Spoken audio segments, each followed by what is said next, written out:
Today, Busan, Korea gets ready to host the 10th Assembly of the World Council of Churches. I am Angelique Walker-Smith at the Bexco Exhibition Center. This is Madanlive.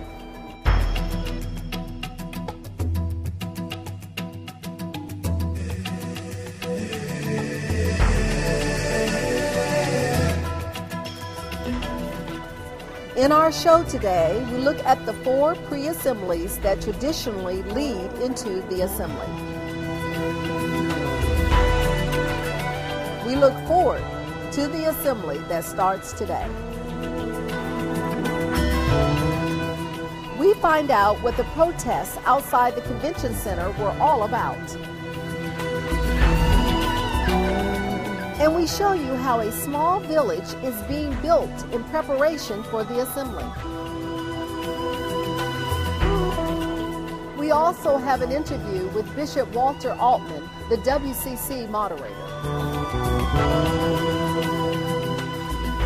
Pre-assemblies have been a part of the assemblies of the World Council of Churches for many years.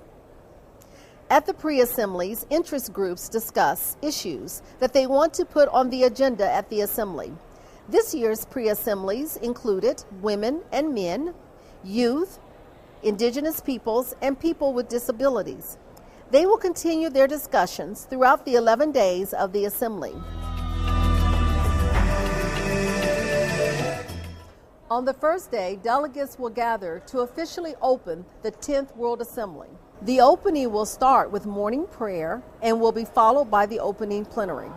It is expected that the 700 delegates will be joined by roughly 5,000 guests from Korea and throughout the world to launch the 11-day assembly. But not everybody is happy to see the World Council of Churches in Busan. A group of local Christians staged a very vocal protest outside the Bexco Center where the assembly will be held. WCC emphasizes just the communism. We also against the homosexualism. Local churches, on the other hand, feel this is a good opportunity to educate Korean churches about the good work WCC does here and around the world. General Assembly of WCC will be a very great earthquake, spiritually speaking. So we hope that we can be unified as a church. So we expect that they can open their mind and their heart so that they can accept us between fundamentalist and liberalism or traditionalist. It doesn't matter. So we have to be one. The Madong Hall is an exhibition and activity space inside the Bexco Center where delegates and guests can come together to find out more about the WCC, other churches, and ecumenical organizations. Earlier, our correspondent, Kimberly Ivany, visited the hall where they were setting up. It doesn't look like much now, but by tomorrow, this warehouse spotted with boxes and hanging wires will be a space of fellowship and vibrant energy. Volunteers are piecing together the Madong Hall, an assembly centerpiece featuring 90 exhibits of art displays, dance performances, and cultural workshops. It's a moment where we can relax. It's a moment where we can demonstrate, who we are, where we come from, what we can focus on. I think it's going to be a great space to really rejuvenate our participants as they're here for the full conference. Outside the actual construction zone, a lot of planning is being done here in the office. Daniel and this team of stewards have been working behind the scenes to figure out how to make the Madong Hall a perfect complement to the Assembly's mandate. So we're involved to make sure it's a vibrant place of kind of fellowship together. There's different organisations coming in from all over the world. Different partners of WCC are here, down there, kind of. So it's a collaboration of a lot of different people really coming together in this one space. But exhibitors and assembly participants will flood the Bexco Center tomorrow. Will it all be ready? Well, they've got all night, so they've got a good couple of hours, so it will be done in the morning. So it may be a long night, but the transformation is sure to be dazzling. This is Kimberly Ivany for Madanglive.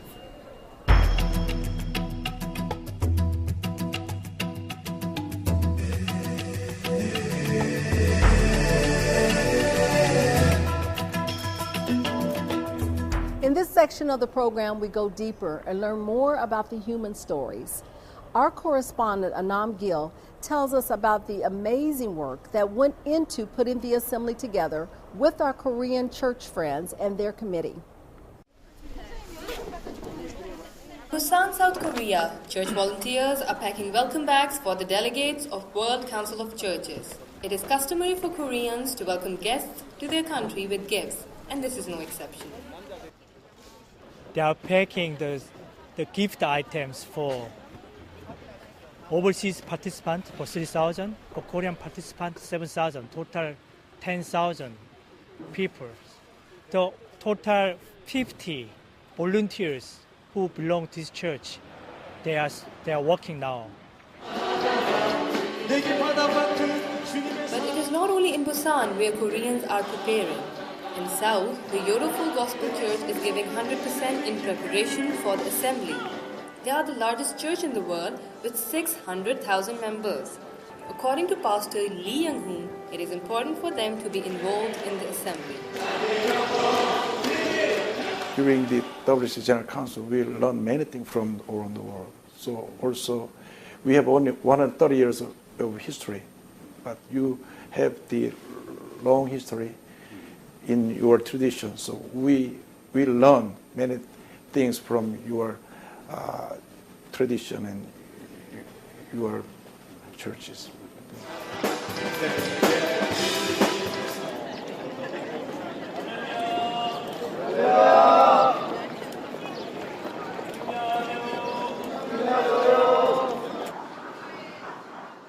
The headquarters of the Korean Hosting Committee is housed in South.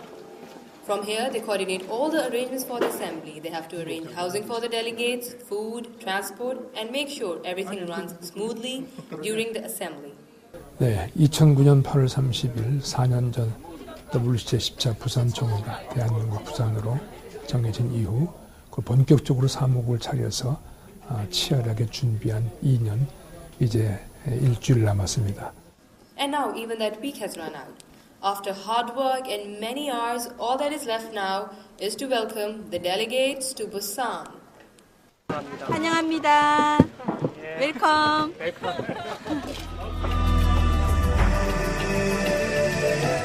The moderator has one of the most important jobs in the life of the World Council of Churches.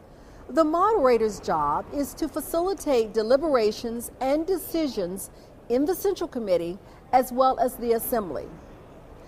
Bishop Walter Altman serves as the moderator of the World Council of Churches. His term expires this year at the end of the Assembly. He has been serving since 2006. I had the opportunity to speak to the moderator.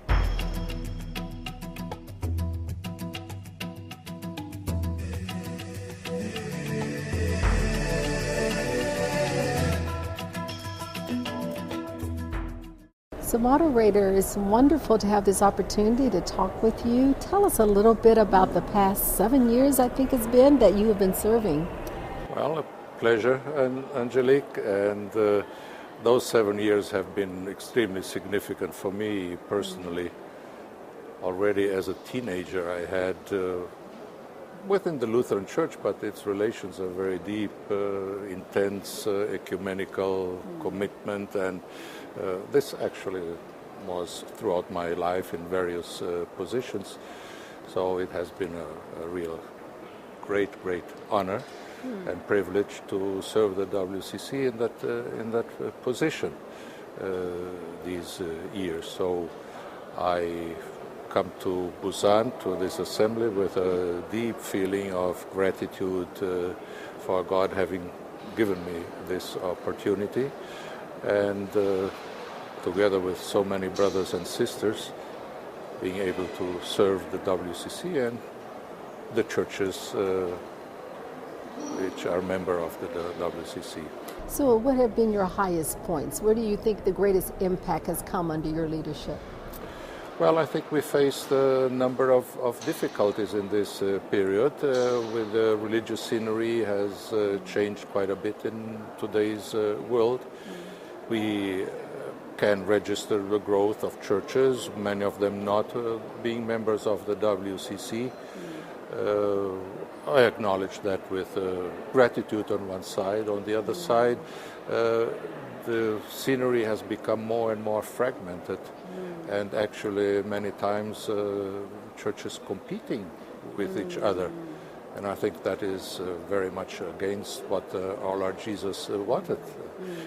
So he prayed to God for his disciples to be one as he and the Father are one. So in the ecumenical movement we strive towards unity, acknowledging our differences, but also allowing us to learn from each other and find a common journey in many aspects. So the theological, but also the questions of unity in general. In this period, we had new important documents on the church. Fascinating insights. Well, that wraps up our program for today. Tomorrow, we will report on the first day of the 10th Assembly of the World Council of Churches. See you then.